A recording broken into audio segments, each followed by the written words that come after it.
Yeah. Click great. There you go. All right.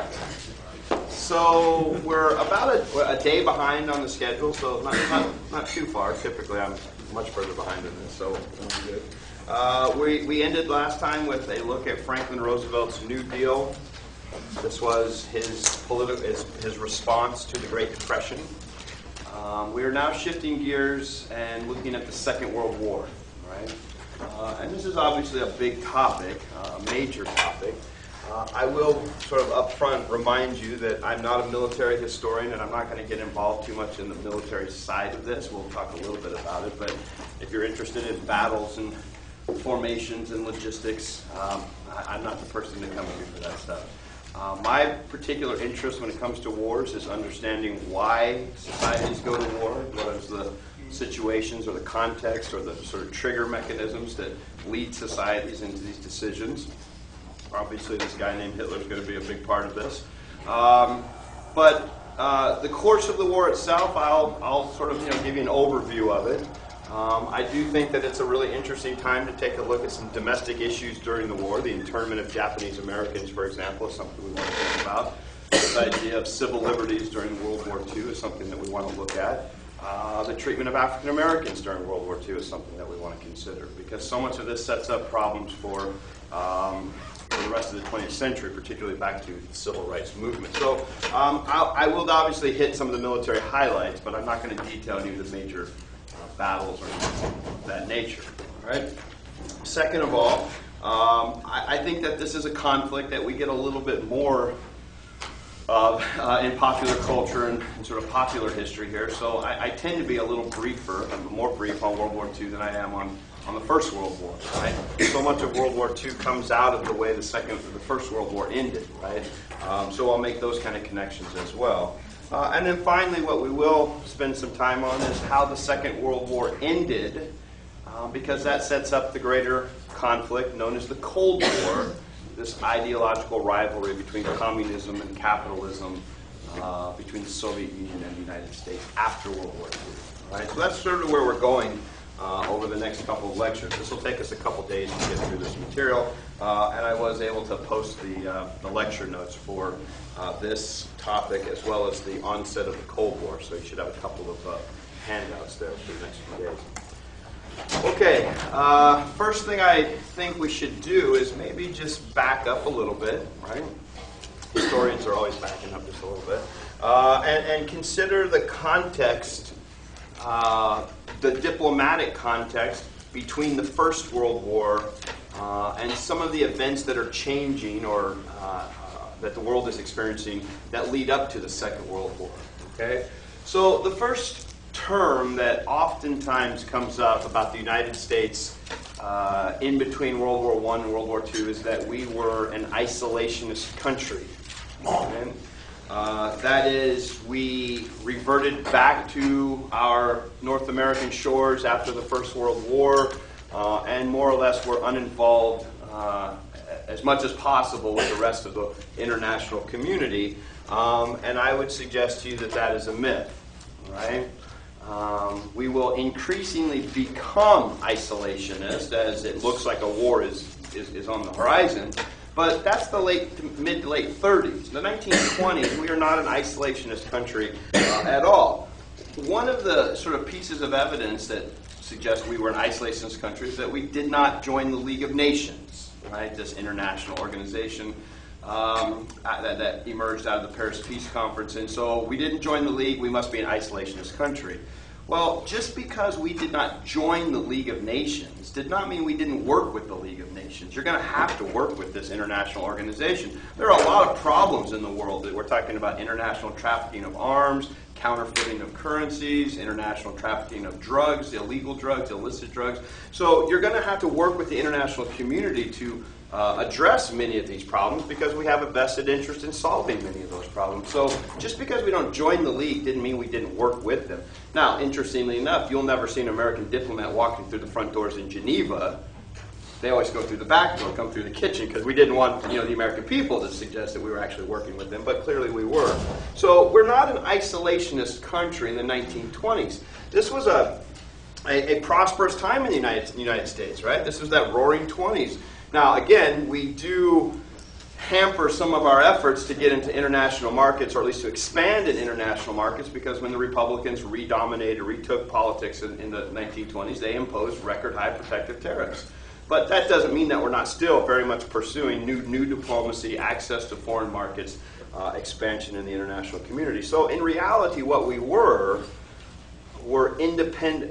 The term that best describes us in the 1920s is independent internationalism. Right? Now, what do I mean by that? It means we're going to be involved in the international community. You can't become a world presence and just turn your back on that. But what it means is we are not going to make any commitments to the international community that might somehow get us involved in a future conflict. That's really where our reservation comes from. We absolutely want to maintain our independence here, and we don't want to sign peace treaties. That again, we'll sign some, but I'll show you that it's really, we're not going to enforce them, right? That is, we don't want to get drawn into a future conflict. So we're involved in the international community, but we're going to maintain our independence there. We're not interested in treaties that gets us involved in a future conflict. All right? So independent internationalism is a better way to describe foreign policy during the 1920s. Okay? Now, let's just consider an example of independent internationalism. The United States hosts a conference in 1921, right, almost immediately after the war, in Washington, D.C., and its full title is the Washington Naval Disarmament Conference. The point of this conference, as the title suggests, is to reduce the expenditures of nations on their navies, right? So we want to it's becoming too expensive, the upkeep and maintenance of these navies. Right? Remember, navies, they are always the most expensive branch of the military. Always the most expensive branch. Right? So there are many nations that participate in this conference, but there are only three that I'm most interested in here. The top three naval powers, that is, the United States, England, and Japan. These are the main nations, but Italy will be involved, France will be involved, etc. But it's these three countries because they have the biggest navies in the world. Right? Now, out of this conference comes a number of treaties. Okay? And these treaties are simply known by the number of nations that sign on to them. So there are numbers. The 9-power treaty, 9 nations agreed to it. They signed on to it. Now, again, all I'm asking you to think about are the top 3 nations, the United States, England, and Japan. All right? But what did the 9-power treaty do? Those nations that signed the 9-power treaty at the Washington Conference, they were affirming their commitment to an open-door policy in China. Okay? So this refers to East Asian politics, East Asian economic situation. If you agreed and signed the 9-power treaty, you were saying the open-door policy, that is open access to Chinese markets, was still in effect and you supported that. Okay? Now, at the same time, the 9-power treaty, I think I have this, yeah. You also agreed not to escalate a military presence in East Asia. That is, no new military bases, no military buildup, no accumulation or stockpiling of weapons. Right? This is also what you are agreeing to. Now, what is the relevance of this? Because Japan is going to violate both of these in their aggressive policies towards China in the 1930s. Okay? So we're sort of setting up some of the origins of the conflict that we're going to see in East Asia, particularly Japanese aggression and imperialism. Okay? And notice, too, the United States, in an effort to reduce costs, we don't want to put money into the military in East Asia, particularly in the Philippines. We are, in trying to adhere to this treaty, not going to be stockpiling weapons in the Philippines, not going to be building new military bases, and this is going to tremendously put us at a disadvantage when Japan begins their expansionist policies, which we'll come back to a little bit later. Okay?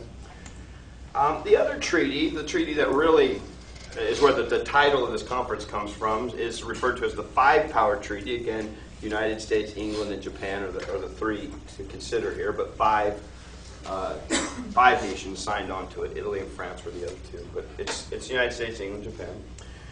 And what this basically did was set rankings in terms of the size of a navy, how big your navy could get, okay? And they're proportional rankings, which meant that the United States is going to be number one, the largest navy in the world. England is going to be number two, almost a tie. 1 and 2 are almost equal. And then Japan is going to be number 3. Okay?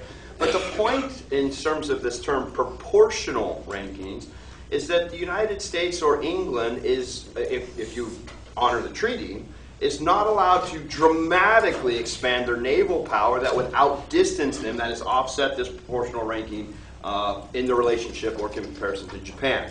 Okay?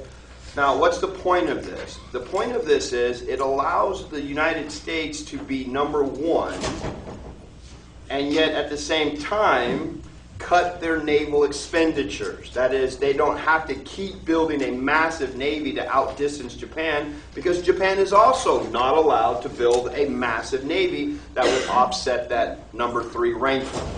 Okay? Japan, while they may not like this, the fact that they have to accept a 3rd ranking in world naval power, keep in mind 2 things. One, Japan is a Pacific fleet, not a global fleet, right? The United States and England, both Atlantic and Pacific, so obviously it makes sense for them to have a larger navy. But more importantly, the Japanese are forced to do this because they are spending way too much money to have a competitive navy. So it actually meant that their competitors, the United States and England, would have to cut costs, cut production, to stay within these rankings, right? And Japan is spending approximately 50% of its national budget here on their naval power, right? So they don't like having to do this. They kind of begrudgingly accept it, but it allows them to stay competitive and cut their costs, and that's the point of this whole conference, is to cut naval expenditures. These things are just simply too expensive, right? Now, notice as well that this is not isolationism. You don't host international conferences and talk about isolationism. Okay? We were actually initiating this because we too are expending tremendous amount of money here. So the 9-power treaty and the 5-power treaty emerged out of this conference. Okay? Again, an example of independent internationalism, not isolationism. Okay? And again, just note, 1921, right? Almost immediately after the war itself. Okay? World War I, right? All right, so another important, there's that. US 1, England 2, Japan number 3, right? So an example of the United States international independence. All right, another example of diplomatic developments during the interwar period, again, still in the 1920s, 1928. This is the KelloggBriand Pact. Frank Kellogg was the Secretary of the State of the United States, right? And Aristide Briand, Prime Minister of France. Now, France had experienced tremendous devastation during World War I, right? When we talk about the Western Front, right, that's Germany's Western Front, most of that Western Front is actually not in Germany, but it's in France or Belgium, right? So France particularly, along with, again, Russia on the Eastern Front, experienced their countryside, their infrastructure, the roads, bridges, villages, towns. They experienced some of the worst destruction and devastation from this First World War. And it's going to take them literally decades to rebuild, all right? By the time we get to the Second World War, they will not have even come close to rebuilding yet. So again, they're going to be caught in an awkward position on some areas, right? France has a particular objective. They want to make sure that if a future conflict should arise where Germany is the aggressor nation, the United States is going to help France, right? They're trying to hedge their bets here that the United States will come to their aid if a future conflict with Germany should arise. And so that was the sort of impetus here for asking the United States to sign this agreement, right? But the United States does not want to guarantee they will come to France's aid because they do not want to be drawn into a future conflict. They want to remain independent. But at the same time, you can't just say no to France, right? Again, diplomatically, that's just not acceptable. You have to be somewhat sensitive to what they had experienced. But also keep in mind, this is the 1920s, and we spent most of our 1920s on the domestic side. But, you know, France becomes very popular in the United States in the 1920s, right? This is, you know, in terms of that interaction, soldiers going over to France in World War I, staying there after the First World War, that sort of connection between France and the United States, American-French relationships, very strong, very powerful during the 1920s. This is a time where, you know, culturally speaking, a lot of American writers headed over to France, like F. Scott Fitzgerald, Hemingway. They're known as the Lost Generation. There was this great fascination with France, culturally speaking, but I think some of it obviously was the sympathies of what the First World War had brought to France as well. So there's no way you can just say, no, we can't help you in the future. We're not going to do that, right? But we're also not going to make a serious commitment. So Frank Kellogg actually restructures what the KelloggBriand Pact actually becomes. All right? What he basically said is, yeah, this is a good idea. We should kind of consider, you know, future, you know, alliance of some sort. But how about if we expand it so that it's not just a French-American thing, but let's let every nation that wants to get involved in some kind of a sort of a mutual common defense arrangement, let's let everybody who wants to get involved sign on to this. Okay? Now, the interesting thing about it is, in diplomatic circles, there's an old axiom, right, an old saying. The more nations that sign a treaty, the less likely you'll ever actually enforce that treaty, right? Because again, there are so many competing interests and agendas and interpretations that you're never going to get everybody to agree on exactly what the treaty means, particularly when it comes to acting upon the treaty, right? And that is by design. We want to make sure we open it up to everybody so that we never actually have to do anything with it, right? So this is, again, kind of maneuvering on the part of the United States, and Kellogg particularly, that, yeah, we'll sign this treaty with France, but let's make it bigger so that we don't ever have to actually do anything with it, right? Maintaining our independence. We're not making a commitment, you know, in kind of a formal sense of the way that would draw us into a future conflict, right? Now, this doesn't mean we're going to abandon France, but at the same time, we're not signing formal treaties, that meaningful foreign treaties, right? In fact, the language of the KelloggBriand Pact eventually becomes so convoluted that it's, you know, all those nations that sign on to it, and there are dozens of nations that sign on to it, they not only sort of had this kind of mutual alliance, but what it really said is that they all repudiated violence as a means to solving national conflicts. That is, they agreed not to go to war to solve conflicts. How do you enforce that? Well, you enforce it by force is how you enforce it, which means it negates the entire treaty, right? And that's the beauty of it. It's a meaningless document, right? And that's by design. Sure, we'll sign it, but don't actually ask us to actually do anything, right? Independent international. All right? Now, this is the 1920s. What's about to happen in the 1930s? Great Depression. And that is going to change everything in terms of our attitude about being involved in the rest of the world, right? It's really becomes one of those things where it's like, well, we got bigger problems at home to deal with. You guys are on your own, right? So let's consider what happens in the 1930s. So once again, it is true that we become an isolationist country later in the 30s, obviously due to economic crisis and the Depression, but also the further you get into the 1930s, and we'll, you know, again, in a moment back up and look at Japan and Italy and Germany here, but the more likely it looks like there's a real war coming, the less likely we want anything to do with it as well, right? So we are increasingly becoming isolationists, okay? Here's an example of this. The Nye Committee, 1934. And I think I have a picture of, let me just pull all this stuff up here. Okay, here's Gerald Nye, U.S. Senator, who, by the way, was an isolationist, right? That was his political philosophy. We should just worry about ourselves and not the rest of the world. And, you know, that sort of perspective, that agenda is going to shape his interpretation of events, right? So what is the situation here? Well, there was a lot of rumors, accusations, allegations, gossip, stories that during World War I, we, the United States, had been manipulated into joining the war so that weapons manufacturers could make huge profits during the war. That is, there was some sort of element or suggestion that there was fraud and corruption to get us into the war so that profit could be made by weapons manufacturers. Okay?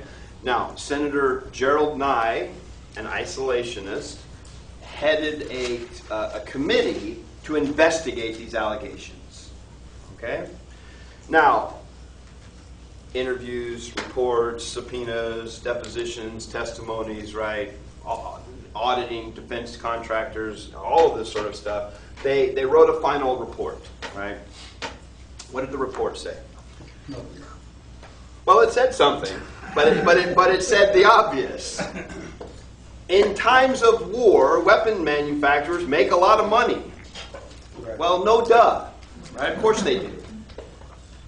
But there was no evidence of manipulation or fraud. Okay? Now, that's what the report said. What did Gerald Nye say when he actually, was questioned about his findings? Right? He said exactly the opposite. There was no evidence of fraud, is what the report said, but he said exact opposite. That in fact there was corruption and manipulation, and we had more or less been lied into World War I so that weapons manufacturers could make money. Now, how many people read the report? Nobody. After all, certainly Gerald Nye, who wrote the report, or his committee wrote the report, he would know what it says. We'll take his word for what the findings were. He has an agenda. He has an isolationist agenda. He wants to make sure that we in no way, shape, or form are going to make any commitments that might get us involved in a foreign conflict. So he manipulates the evidence. The evidence itself is pretty clear, but he purports that the evidence suggests that in fact we had been manipulated when we hadn't. Okay? So the problem here is that nobody reads the report, but they just listen to the talking head. Which is a very American thing to do, right? Here's the problem with this. This leads to new legislation being passed by the United States. All right? Are we all good here? Okay. These become known as the Neutrality Acts. Mid-1930s. They actually, 1934, 35, 36, there's several of them. So collectively, we'll look at them all together. The mid-1930s, the United States passed the Neutrality Acts. Okay? Now, again, this is specifically in response to what Gerald Nye was saying. Okay? But in general, it was this sense of growing isolationism that we don't want to get involved in a future conflict. But particularly how we believed we had been led into the First World War. That's what we're trying to prevent. So first of all, let me suggest to you the Neutrality Acts are sort of a contingency plan. Right? They're going to pass these laws and they're just waiting on the shelf so that if a war does break out, they then go into effect. Okay, so kind of keep that in mind as well. These laws are designed to keep us out of a war based on the belief that we've been manipulated, and specifically how we had been manipulated to get involved in the First World War. Right? So here's one of the big problems of the Neutrality Acts, and we'll kind of go through a couple examples to give you a sense of it, is the Second World War is not going to be like the First World War, right? So this is going to be one of the problems here, is that these are actually going to impede efforts to try to help or resist or to offer any of assistance here for fear that we would somehow get involved in a conflict. Right? One of the Neutrality Acts suggests, remember what that issue with the Lusitania, American citizens on board a British passenger liner. This passenger liner was attacked by the Germans. The issue was that American citizens were neutral, or from a nation, from a neutral country, but they were traveling on a ship of a belligerent nation, that is a nation at war. So that issue is no longer going to be relevant after the Neutrality Acts are passed. If you, as a U.S. citizen, travel on board a ship of a nation at war, you do so at your own risk. We will not go to war to allow you the right to travel on board a ship of a belligerent nation, right? You travel at your own risk, right? In many ways, we remember when we invaded Iraq in 2003, George Bush came on the TV and said, everybody not necessary in Iraq, get out, right? Because we are not going to be responsible for what happens. You're there at your own risk, right? That's that kind of mentality, right? Number two, and this is going to be a more important one, allegations that we had been manipulated into the war so that weapons manufacturers could make profit. If a war breaks out, we will not sell weapons to anybody. So no weapons are going to be allowed to be sold. Now, we will sell non-weapons war-related material, so medicine and food or uniforms or something of this nature, right? Fuel, but not weapons. We will not profiteer off of war, at least from the sale and manufacture of weapons. Okay? And the policy that is, probably most famous here is cash and carry. What this basically said was that we had been drawn into at least a vested interest in an Allied victory because we loaned them a bunch of money. So therefore, we will issue no credit to any nation at war. The nation that wants to buy non-weapons related material will pay cash, and they will come to the United States with their own ships and carry it away. We're not sending our ships into harm's way. We're not issuing any credit. Right? So no credit is allowed. You must pay cash and then carry the materials away.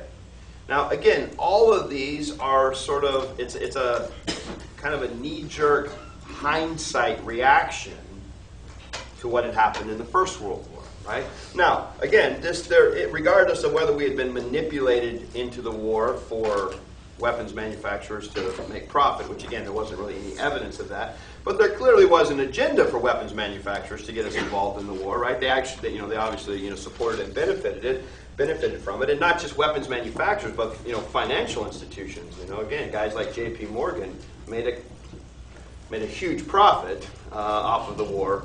Not from weapons manufacturing, but just he was the one that was initiated and orchestrating much of the financial loans that went to Allied nations during the First World War, right?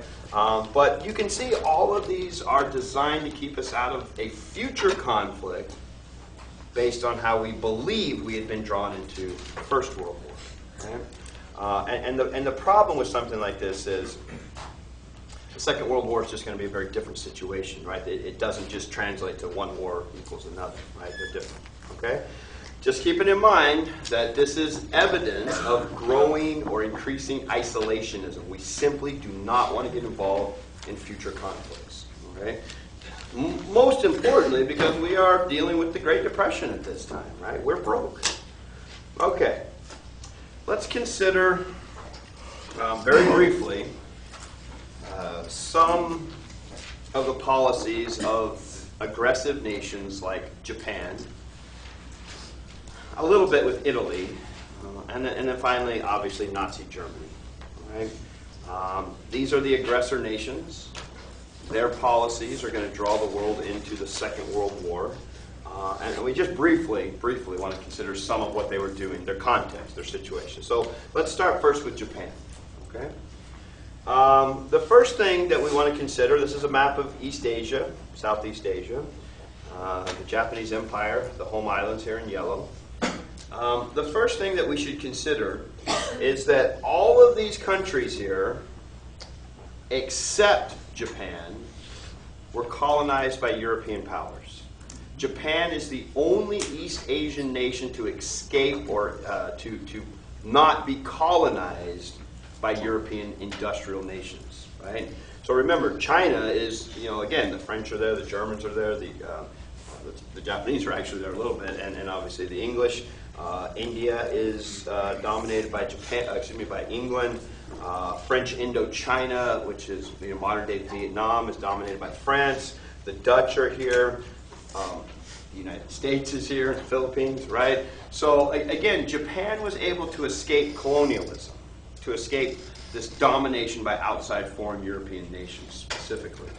Now, what that also means is that Japan, in one sense, escaped colonization, but at the same time, they mimicked the West by industrializing, right? That is, they did the same thing that the United States and England and France and Germany were doing as well. They became an industrialized nation, and they are the only one in East Asia, right?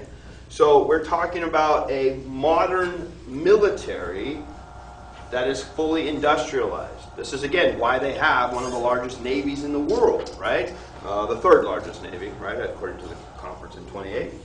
So the point is that they escaped colonization, but yet they copied industrialization, and in doing so, they became very rich, very powerful, and able to exert influence in the region, right? So they have a modern military. They have a modern navy, and no other Asian power, really, East Asian power does, in a significant way, or that is not dominated by European nations, okay? Now, let's consider some of the politics of Japan. The Emperor Hirohito, for example, right? First of all, the Emperor was considered to be a deity of some sort, or a divine nature of some sort, right? Maybe even so far as to say actually a god, okay? But we want to be very clear about this. This is new in Japanese history, right? They hadn't had emperors for a long time. This is back in the 1860s that they had revived the cult, the worship, the office of the emperor, right? So this is mostly window dressing on the style of government that they actually operated under, because as they're copying Western economic practices, Western capitalism, Western industrialization, they're also copying Western styles of representative government, right? This is not a dictatorship, okay? Throughout the late 19th century and the early 20th century, they are a representative style government, more or less with a parliament, voting, elections, etc., right? And the emperor is more of a figurehead than any real power, all right? At least early on, okay? But what's about to happen in the 1930s in Japan? Well, the same thing that's happening everywhere in the 1930s, right? Emperor's figurehead. Great Depression hits. Great Depression hits. Remember, Great Depression starts in the United States, but these are global markets. It brings down markets everywhere around the world. In fact, there's only one country that is not affected by the Great Depression. Any guesses as to who's not tied into capitalism? Russia. Soviet Union, right? Communist Soviet Union. Now, they're doing worse off than those people in the Great Depression, right? But that's a different story. But they weren't actually, because they're not connected to global capitalist markets, right? So yeah, the Communist Soviet Union is, they have their own issues. We'll deal with them later. So the point is that the Great Depression hits, and this is one of the problems that we'll see with Germany. This is one of the problems that we'll see in a number of European countries, is that economic crisis, severe economic crisis, almost always leads to political change, disruption, or outright revolution, right? And at the heart of most significant political transformations is an economic crisis of some sort, right?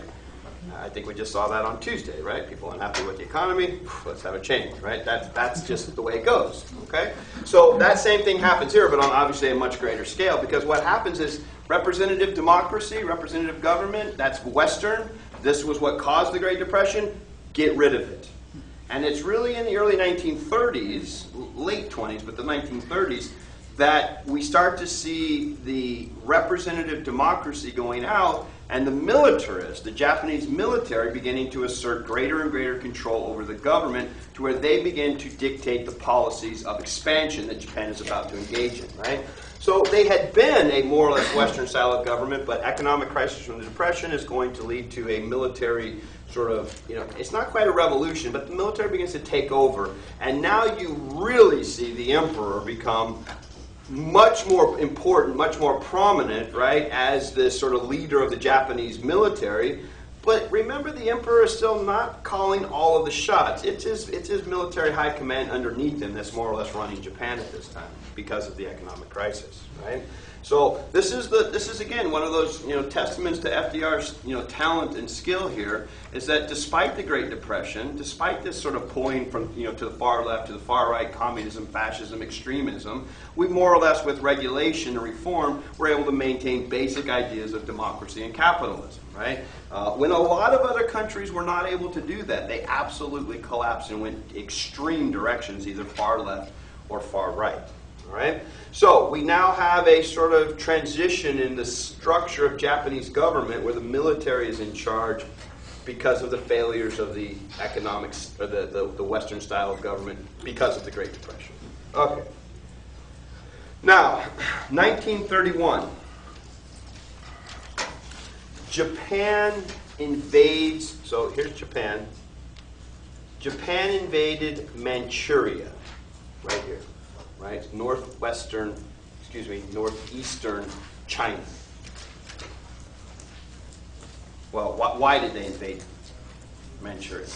For resources. This is a resource-rich area, particularly natural resources. Right. So Japan is in a, again, it's a position of their own choosing, but like England, like a lot of these European countries, if you're going to industrialize, you better have access to raw materials, right? Or to feed your industrial engine or stop industrializing, right?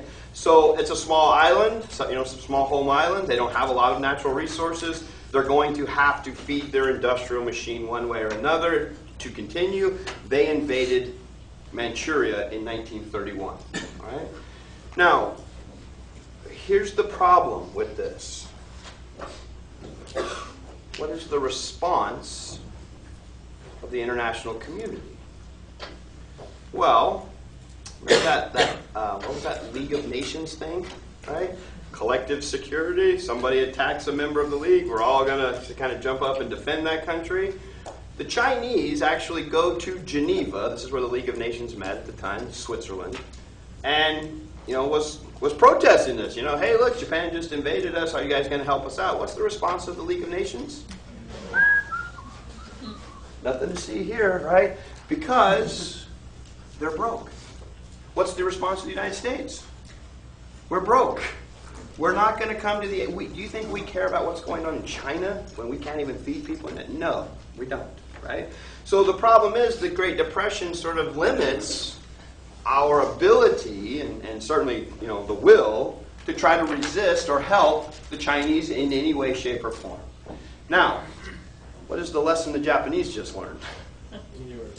The West will not stand up to Japanese aggression, right?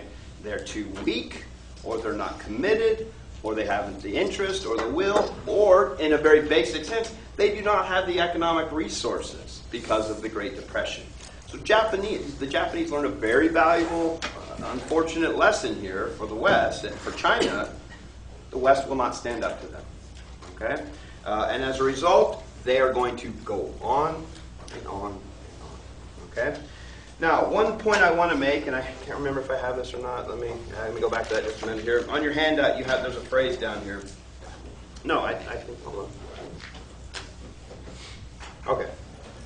1937. 1937. So, a few years later, Japan launched a full-scale invasion of China. So not just Manchuria, but China. And in 1937 then, with this full-scale invasion of China by the Japanese army, World War II begins officially in Asia, right? 1937. Now, one point I want to make here, and it's a very difficult point to make, but it's on your handout there. I don't think I put it on the slide there, but it's this phrase called the Rape of Nanjing, or sometimes it's the Rape of Nanking. Okay, this is a province, this is an area inside of Manchuria. What happened here is that the Japanese committed horrific atrocities on the Chinese people, right? So if we sort of imagine, some of us have, I'm sure, some familiarity with the Holocaust and the concentration camps and the medical experiments on Jews and Eastern Europeans and gypsies and homosexuals by the Nazis during the Second World War. All of that exact same stuff happened to the Chinese at the hands of the Japanese, right? So the Japanese committed horrific war crimes. And one of their sort of policies, and I think what I want to do is actually maybe watch a film on this, or at least part of a film. We may do this next time, okay? And it's not an easy film to watch. It's the atrocities of World War II. But we want to consider that, the thing about World War II that's different from most other wars is that civilians become targets in the war in a way we've never seen before, right? From the Holocaust to the dropping of the atomic bomb to the raping of Nanjing. We're talking about almost 50 million people are killed during the Second World War. Half of them are civilians, right? Now, the question becomes, is that an accident? No, that's a strategy of war, right? This is the concept of total war. You can actually get people to surrender, not by defeating them on the battlefield, but by attacking civilians. That is, break their will to resist. And that becomes an unfortunate strategy of war that we really see in World War II, right? In World War I, 15% of casualties were civilian. In World War II, 50%. In the Iraq War, 90%. That's not an accident. That's not a coincidence. That becomes a strategy of war, right? So the rape of Nanking or the rape of Nanjing, these were horrific war crimes. And one of their biggest policies was systematic, widespread policies of rape, right? Thousands and thousands of Chinese women were raped by Japanese soldiers and then usually murdered afterwards, right? So these are just, medical experiments, freezing, chemicals, starving, right? Extreme sleep deprivation, extreme temperature deprivations, right? These were just, they're atrocities of the highest level, right? And very interestingly, you may have heard something about this 4 or 5 years ago, the Japanese, in writing their history, right? History textbooks, right? History is the stories we tell ourselves about ourselves. The Japanese somehow forgot to put all that in their textbooks, right? The Chinese knew about it. The Chinese were quite happy to remind them about this, right? Again, because they had experienced this brutality. So the rape of Nanking, Japanese atrocities. We may take a look at some of that on Tuesday, all right? But the big point here is that in 1937, with this massive invasion of China by the Japanese Empire, World War II officially begins in the East, in Asia, okay? All right, we'll come back to Japan, obviously, later, Pearl Harbor and places like that. All right, shift gears very quickly to Italy, fascist Italy. And the guy to consider here, of course, is Benito Mussolini. He is the leader of Italy, fascist Italy, during the Second World War. Interestingly enough, Mussolini, early on in the early 1920s, was a socialist. That is to the far left, right? Close, not quite, but close to communist, right? But after the war, Italy, remember, Italy was on the side of the Allies during the First World War. And Italy had, in many ways, been considered technically part of the Big Four, right? Wilson, Clemenceau, David Lloyd George, and Premier Orlando. But notice how even when I presented it was the big three, because he's kind of a fourth wheel here, right? Italy does not do very well with the First World War, and they largely were marginalized by the other big three nations, and as a result, there's a certain chip on their shoulder. But after the First World War, Italy is in a lot of chaos and a lot of problems. Socialism becomes very prominent. We're seeing peasants that are sort of taking control, taking possession of fields and farms. We see urban factory workers taking factories, right? Again, it's a sort of spirit of communism, socialism that's emerging after the First World War. And Mussolini has this sort of about face here where he goes from this far left to this far right mentality because he is going to promise order to Italy, right? And remember, in times of chaos and crisis, people who promote or promise order and stability are going to be listened to, right? Now, exactly how they're going to do it is oftentimes very distasteful, but people listen to them, right? So in 1922, Mussolini's famous black shirts, right, this sort of paramilitary group, but not really professional, soldiers, but they're paramilitary guys, like Blackwater today or contractors, that kind of thing. They marched on Rome and were able to take control of the government, right? And Mussolini himself was, through the system, appointed as the premier of Italy. But so he came there through legitimate means, like Hitler, right? But once he had power, he overthrew the rest of the government and created a military dictatorship, right? So that's the problem here, is that men or people who promise stability and order and kind of return things to the way they were, but they do it through extreme measures, either, again, it doesn't matter, far left or far right, most of the time when they become powerful, they're going to exercise a tremendous amount of power in overthrowing the government so that they can maintain authority and control. All right. Now, just so we get a sense of Italy in their foreign policy, their aggressive policies here, it's going to take place in Africa, right? So we have 2 Italian colonies to the north, Eritrea, and Italian Somaliland, right? Here's British Somaliland. Today, of course, this is Somalia, right? That's 1960s, a little bit later, decolonization, right? But it's Ethiopia is the target, okay? Now, Ethiopia, by the way, is, along with Liberia, are the only 2 African nations that are not colonized by Europeans, right? Remember that scramble for Africa that we were talking about, late 19th century, early 20th century, led to this conflict of World War I. Ethiopia is one of the few, well, there's only 2, that are not controlled or dominated by European nations. Now, very interestingly,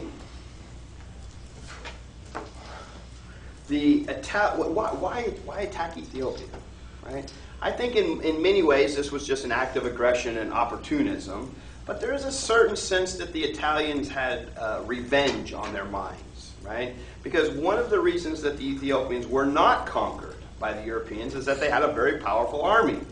And Italy had tried to do this earlier in the 19th century, attacking the Ethiopians, and they were soundly defeated. And it's one of the few times that an African nation has militarily defeated these European industrialized nations. But the Ethiopians had a particularly heinous practice of, how do we say this, castrating prisoners of war. 80,000 Italian prisoners of war were castrated by the Ethiopians. So I think they remembered that just a little bit here when they invaded in 1935. All right? Now, a couple things about this invasion. Ethiopia is also part of the League of Nations. Right? The Emperor Haile Selassie, this is the Emperor of Ethiopia, goes to Geneva and once again complains, and the response by the League, that can't help you. Right? We're not going to do anything about this. Now, again, hamstrung by economic problems, hamstrung by still rebuilding after the First World War. I think in many ways it's one of those, well, it's in Africa, it's in Asia, it's one of those third world countries. We're not going to, why put our necks at risk, right? That's that kind of, racism as well, right? But it was, or self-interest is what it really was. But interestingly enough, in 1935, all of these European nations condemned this attack. Not, again, just a condemnation, they don't do anything, except for one. This guy named Hitler. He said that Mussolini's attack on more or less defenseless Ethiopia was an act of courage and daring. Okay. And as a result, this begins a friendly relationship between Hitler and Mussolini in 1935. Now, the irony of that is this. I'm back up and talk about Hitler's rise here in just a moment. But, as Mussolini, as, this dictator, this Il Duce, right, this leader of Italy, he was watching the events in Germany in the early 1930s and seeing Hitler coming to power. And he went, now this is early 1930s, as he's watching Hitler come to power, Mussolini went to England, went to France, and said, we need to form a united front against Hitler. Against Hitler. Because he could see what Hitler was planning, right? But the problem is that the English and the French do not want anything to do with Mussolini because of his particular politics in Italy, right? So it was in many ways, and this is the problem with a lot of, it's hindsight, obviously, at this point, right? But it's this idea that it was a missed opportunity to form a sort of an alliance against the growing strength of Germany, but the English and the French refused because of their attitudes towards the Italians. So now you have Italy attacking Ethiopia. The Western community is not going to do anything about it except condemn it, which means nothing, except for Hitler, who said this was great, and now we have a relationship between Mussolini and Nazi Germany. So in 1935, with the invasion of Italy, we began more or less a friendly relationship between the Nazis in the north, or in Germany and Italy. Now, in 1937, Germany, Italy, and Japan all formed an alliance, and it is called the Anti-Comintern. Now, what does that mean? Well, this goes back to the Soviet Union, the communist Soviet Union, and their call for spreading communism around the world, right? A worldwide revolution. Okay? So the Soviets, the communists, the Russians, right? They had formed what's called the Comintern, the Communist International, right? And this was an international organization to promote communism around the world.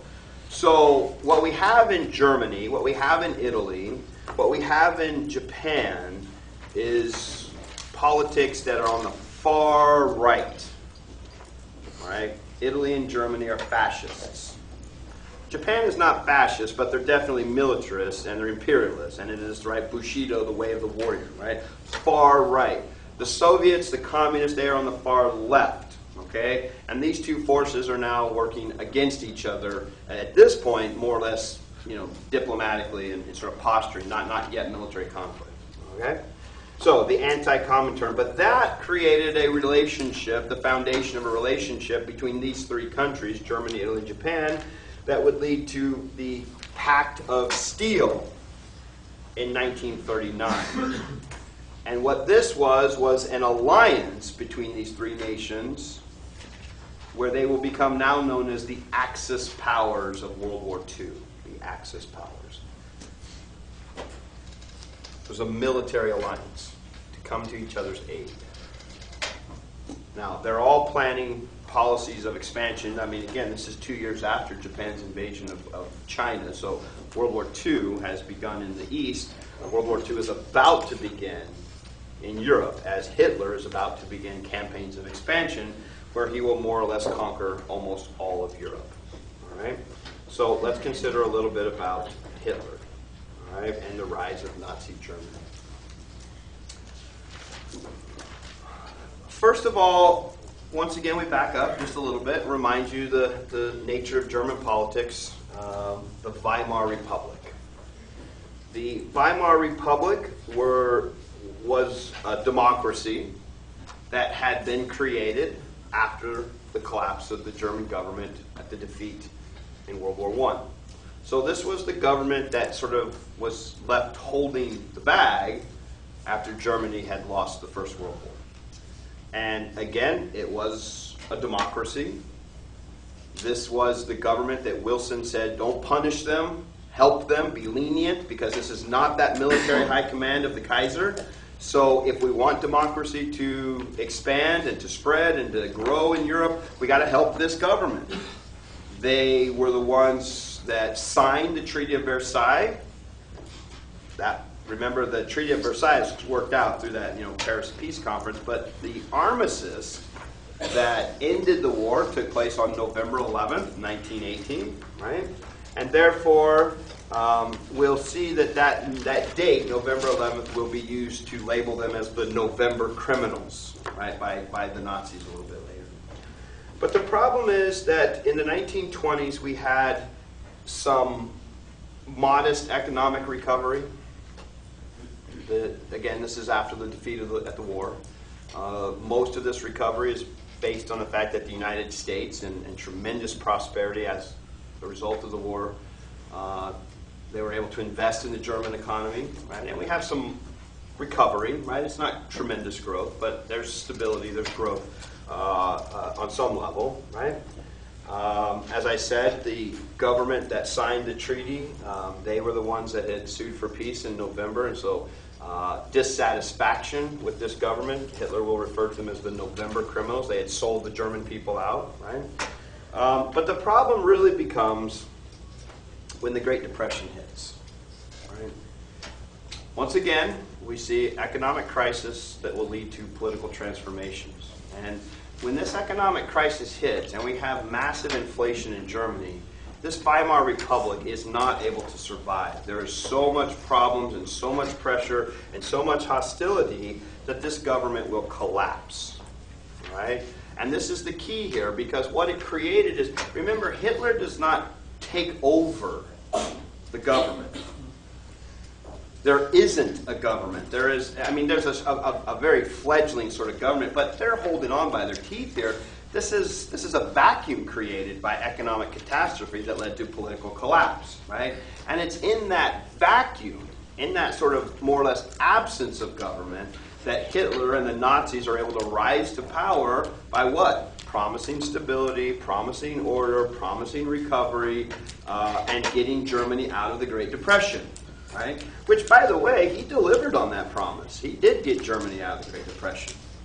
How did he do that? Well, they built a war machine, right? And the problem is, when you build war machines, you use war machines, right? So we'll see Germany get out of the Great Depression, but how did we get out of the Great Depression? We built a bigger war machine, right? Same thing. And when you use them, when you build them, you use them. Now, just a brief reminder, or just a little background to Hitler himself. First of all, I think I have this. He himself technically is not even German, right? He's Austrian. But it is still German culture, Germanic, right? He had been a soldier in the First World War. He had, once the war was over, been employed. He worked for the government, the German government. And he was sent to, in Germany at this time, there are multiple, even today, right? We see this in a lot of European nations. There's multiple political parties, not just a couple like we have here, right? So the government wants to keep tabs on them. What are they doing? What are they saying? These sorts of things, their policies and agenda. So Hitler was actually sent to look at, to check out what's called in German, the DAP, right? The Deutsche Arbeiterpartei. But this is the German Workers' Party. Right? So this is the party that he was assigned to go look at. Well, he not only went and checked them out, but he took it over. Right? He liked what they had to say, and he added the term Nationalsozialismus, that is the Nazis. Right? This is National Socialism. National Socialism.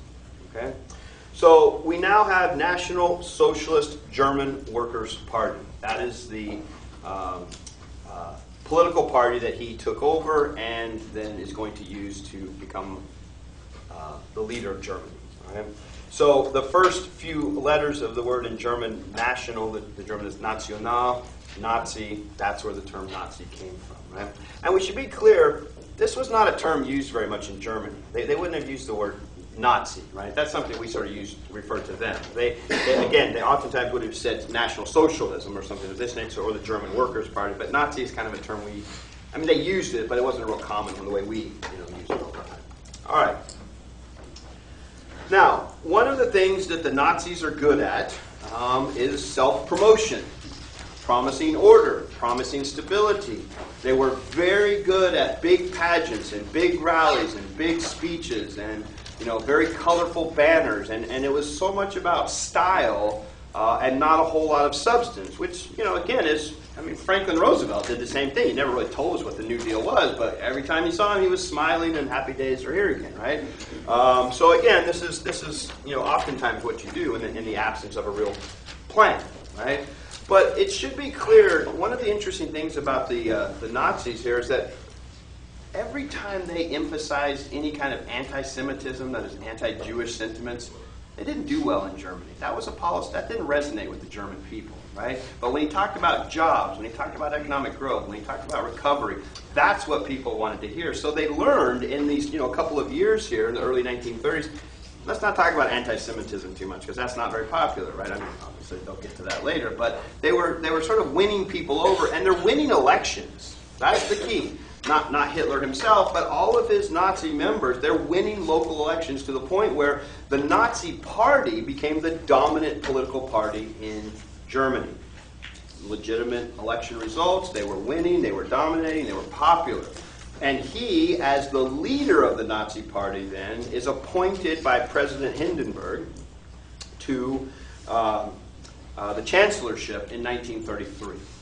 Okay? So once again, he comes to power through legitimate means. But once he gains power, he will take over the government, dissolve the parliament, dissolve the actual, his what we might call his cabinet, which was not filled with Nazis, and ultimately create a military dictatorship. And how was he able to do this? Because he kept promising the German people what they wanted to hear, right? The phrase Ein Reich, or excuse me, Ein Volk, Ein Reich, Ein Führer, one people, one empire, one leader, right? This is very much this idea of sort of picking Germany up from the ashes of defeat from the First World War, the economic collapse of the Great Depression. This was a time where the German people were sort of in this sense of, in despair. And here was a guy promising you exactly what you wanted to hear. And they resonated to this, right? He was a master politician. He gave, dramatic speeches. Never really said very much in them, but it sounded great, right? But again, you get a sense of the pageantry of this, the flags, the banners, the eagles, the red, bold colors, right? The uniforms. This was something that people resonated to because it spoke of order, it spoke of power, it spoke of possibility, it spoke of recovery, and he was a master manipulator, right? So everywhere you're going, people love this guy. Very popular at the beginning, right? Which is how it always is. Right? One example we should consider is in 1938. This is before World War II. It's the night of November 9th and 10th. Crystal Night. Right? This was a wave of anti-Semitism, that is, anti-Jewish behavior. Right? Jewish shops, Jewish synagogues, Jewish temples, Jewish businesses were systematically attacked. The glass fronts of their stores were all shattered, and that's where this term came from. There was so much glass in the air and on the streets that everywhere you looked, there was this sort of reflections, this brilliance of the prisms of the various glass shards, that it literally looked like crystals everywhere, right? So this is where this came from. This was clearly a sense, sort of a forewarning of where they were headed for this. Again, temples and synagogues were destroyed, were burnt. It was a wave of anti-Semitism across Germany. And this is right before Hitler's about to begin his campaign of expansion. Okay? Now, one of the things that Hitler, of course, is doing is scapegoating Jews as being responsible for the Great Depression. Right? That is, he is making the Jewish people be the fall guy here for causing this economic catastrophe. Right? He is, of course, going to consider that Jews are not even human beings. They are a decrepit people. They are to blame. It is their fault. And ultimately, that we'll see, now this is stuff he doesn't promote until later, right? But ultimately, we will see as Germany begins their campaign of expansion into nearby, particularly Poland, which has some of I want to say the largest or second largest Jewish population in the world behind Russia, right? And notice what his two big targets are going to be, Poland and Russia, when we get there, right? And I'm going to look about the military side of this, but as the military is coming through and conquering, behind them came members of his SS, right? These are his basically death squads who were systematically going around rounding up Jewish men, particularly, and executing them one at a time. Maybe in the years 1938, 39, into 40, 1 million Jews were killed systematically in town after town after town.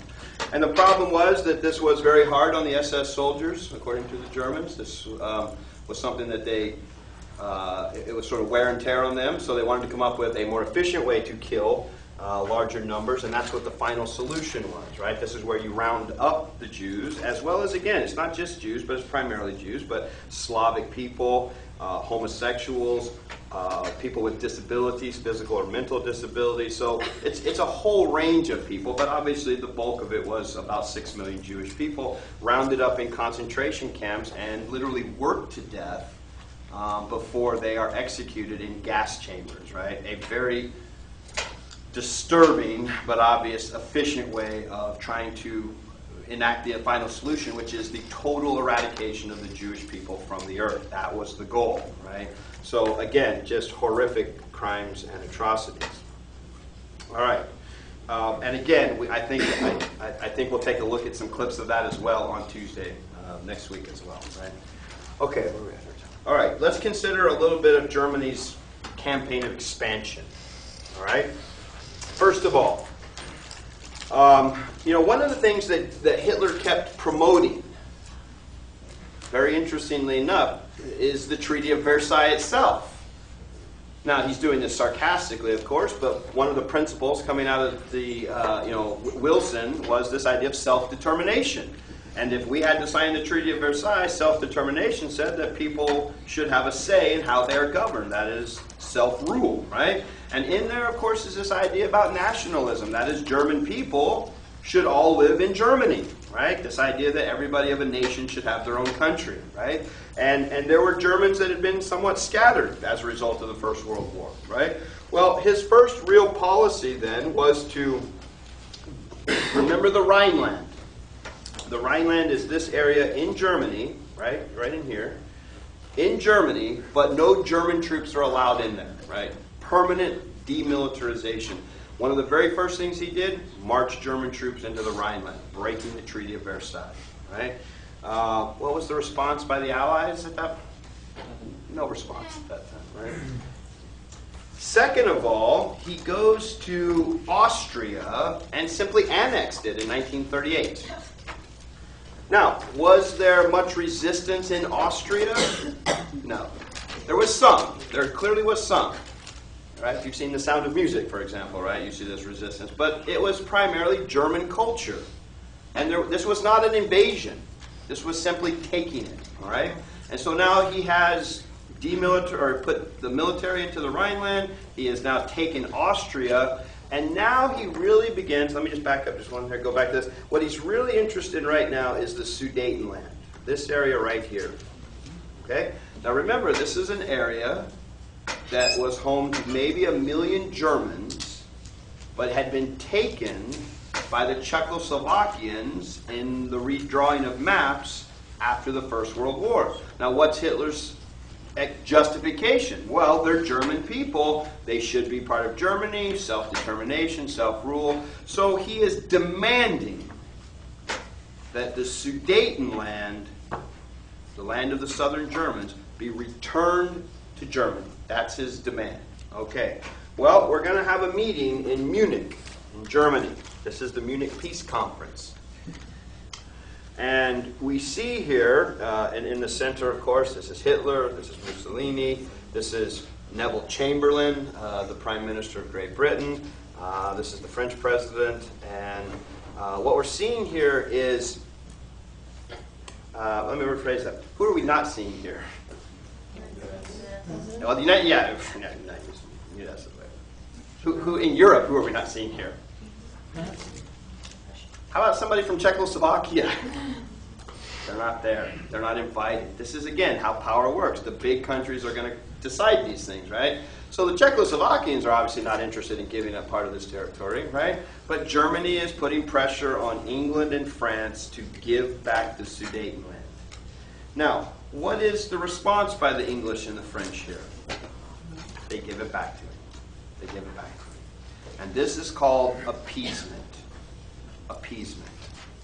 Now we want to be real clear about a couple of things here, because today we talk about all the time You can't appease dictators. If you appease dictators, you give in to their demands, they're going to ask for more, or they're going to expect more and more. So you have to stop them right now. Remember, that was the thing with Saddam Hussein back in '91. He took the weight. We can't give in to these demands. If you do, he'll just keep going. After all, Saddam Hussein is Hitler, right? They make these. Everybody makes connections back to Hitler, right? We're going to really rethink appeasement here for just a moment. Okay? Yes, France and England said, you can have the Sudetenland, hoping that it would prevent a larger war. That was the plan. And it failed miserably. Because what happened? Hitler took the Sudetenland in 38, late 38, spent the winter of 38 into 39, loading the Sudetenland full of his military.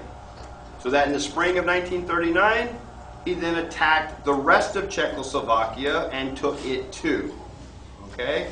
And by the way, we're right on, this is sort of late spring of 1939. Okay? Now, it's clear that appeasement was a failure. No question about that. That didn't work. But we want to really look at that for just a moment and ask the question, why did the French and why did the British give in to his demands? What is their situation? All right? A couple of things to consider. First of all, England had lost almost 600,000 or 700,000 troops in World War I.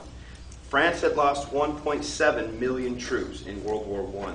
France was devastated from First World War. They have not rebuilt yet. They have not been able to rebuild, right? They are in the midst of the Great Depression. They are broke. They have no ability to resist, or very little ability to resist, all right? So they are in an economic situation that is very, very difficult for them. Second of all, what was one of the main reasons that the Allies had been successful in World War I, particularly at the end? Who came in and helped? The United States did. Where's the United States right now? Nothing to see over here. We're not going to help you this time. You're on your own. Now, Hitler has just built the largest war machine the world has ever seen. Might it be a good idea? Now again, they don't know this is going to fail, but considering that they are not in a position to resist, and the United States has made it clear they're not going to help, do you want to go to war against Hitler over the Sudetenland? No, that is not that is not something that the British and the French were willing to do. Okay, so they gave in to his demand. They gave him a concession. They appeased him, give him what he wants in order to prevent a future conflict. But we want to be very clear here. The problem is that people say, well, they appeased him here, and they appeased him here, and they appeased him here, but they're not really in a position to stand up to him. All right. By the way, nobody is. Okay. At this time. So, but when it failed, and we saw, okay, that was a failure, he attacked Czechoslovakia, what is the next move that Hitler is going to make? He's going to attack Poland. And when he attacked Poland in September of 1939, England and France, no matter what, declared war on Germany. World War II in Europe began, September of 1939. So it's not like they gave in to his demands over and over and over. They gave in to his demands, it failed, he took Czechoslovakia, but the next country he threatened, regardless of their situation, they declared war on Germany. All right? Now, lastly, let's consider what's happening as he's about to invade Poland. Well, we have the Soviet Union on the other side of Poland. Right? And this is one of the big, well, how do we say this? Nobody expected what's about to happen, right? One of the things that Hitler did was made a deal with the Soviet Union, the communist Soviet Union, right? So this is Joseph Stalin, right back here, right? This is the Soviet foreign minister here, Molotov, right? But this is a deal between the Nazis, the Germans, and the Soviets, the Russians, that they agreed to carve up Poland and not interfere with each other, right? So this is called the Nazi-Soviet non-aggression pact, meaning they're not coming to each other's aid. They're not going to help each other, but they are not going to fight each other either. And they basically agreed, right, to not interfere with each other's plans. And as Hitler is invading Poland from the west, the Soviet Union is invading Poland from the east. They met in the middle and literally wiped Poland off the map. And when they did that, World War II began because England and France declared war. And again, you have to imagine nobody saw this coming, because you couldn't find two more ideologically opposed people than Stalin and Hitler, right? Now, one of the interesting questions is that Hitler had talked about for years this idea called Lebensraum, which means living space, right? That is room for Germany to expand. And where was it going to be? Russia is where it was going to be. He had talked about invading Russia for years. Does Stalin know this? Of course he knows this. But he also knows two things. One, what did Stalin learn from that whole appeasement policy? The West is weak, and they're not going to stand up to Hitler, right? So why not make a deal with him so that Hitler doesn't invade them, okay? Second of all, he knows Hitler's going to invade them. It's just a matter of time. And what this deal made for Stalin, or what it gave him, was he said, in fact, I need 2 years to prepare to be able to defend ourselves against the Nazis. And 2 years later, almost to the day, Hitler invaded the Soviet Union. So he will turn his back on this deal a little bit later. But it bought time, right? It bought time for the Soviets to prepare their defenses, because they know an attack is coming, right? They know, right? So it was an important move on their part to prepare for an oncoming attack. Yeah. So they agreed on the treaty with the pact, and then they made the deal. So they knew that neither one was going to get in the way of the other. They basically also agreed who's what the boundary is going to be here, right? So that way they didn't fight themselves, right? And that's the whole point of the non-aggression pact, is they're not each other's allies, but they want to attack each other. That's all it is, non-aggression against each other. That's all. But yeah, this was all laid out before the invasion took place, right? Yeah.